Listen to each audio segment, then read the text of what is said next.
Whoa, I'm on TV? I'm gonna be famous. This is exciting. Where do I begin? Well, my name is Planto Jr. I'm 1 year old. There's no Planto Senior. Well, there could be, I don't know. My mom thought it'd be funny to name me Junior since I'm so small. She says I have to be 3 years old to be a senior. Ugh.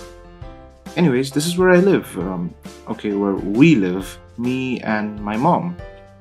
My mom is, well... Every time she holds my leaves, it's the best feeling in the world. She feeds me all the time. She always seems to know when I'm thirsty. I guess she can understand my talking after all. It's weird how she knows more about me than I do.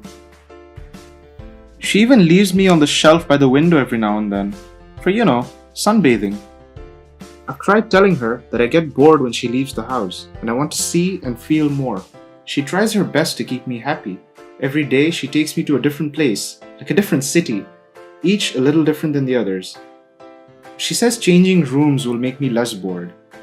Like I said, she always understands what I'm saying. She's different and kind.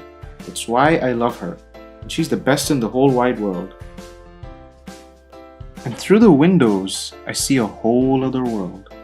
Sometimes, when my mom goes out and I'm all alone, I wonder what it's like on the outside. I can see a little of it from the window, but not all of it. I can feel a nice wind on my leaves, see the huge plants outside, and they make me feel excited. Once when, I was just thinking about how many leaves I've grown that summer and how shiny they look, this other woman came into our house. I recognized her. She sometimes comes to visit us, sits on the chair, and just talks and eats. My mom greeted her, sat down, and started talking to her, pointing at me. It felt weird. They were both looking at me way too much. Then, out of the blue, my mom just took some bags and felt my leaves, said goodbye, and left.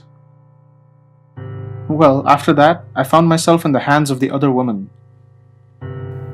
Hey, you, where are you taking me? I've never actually stepped out of the house before, My mom says that I'm too young. Is this your house? Why would you take me to a different country? Hey, are you even listening to me? I'm telling Mom. Mom! Mom!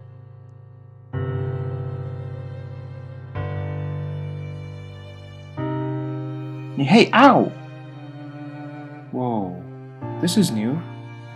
What is this place? Where am I? Well, I was scared. But after she was gone, the woman put me down. I looked around and this place was entirely different. There were so many other plants. But, for the first time, I looked outside. And guess what? There was no window. I was actually outside. This was amazing. I was singing. No, I didn't care what the others thought. They're boring and I hate them anyway. But every day was different, and this was so much fun. But then one day, the sky turned black and it was wet. The water was heavy. It was never so heavy before. And then another one fell, and this was even heavier. It was so painful. I wanted it to stop, but it wouldn't. The wind hit me so much harder, and I wish I was back inside. I shouted and shouted, but no one listened. My mom would have listened. She was the only one who ever listened to me. I felt so alone. When the storm finally stopped, I heard the other plants grunting. Just another day. Just another day? I felt like I'd never see another day again. Maybe Mom was right. Yeah, it's so hot in here. You know what? She was right. Maybe I am too young. This isn't as shiny and exciting as I thought it would be. Well, guess what? She did come back. It felt like years. She held me and we sat down together. Home at last. Honestly, I've never been happier. You know what? This right here. This is the best part of my life. Inside. With my mom and her jokes and her silly TV shows. She cares for me. And listens to me. I hope she never leaves me and we can stay like this forever.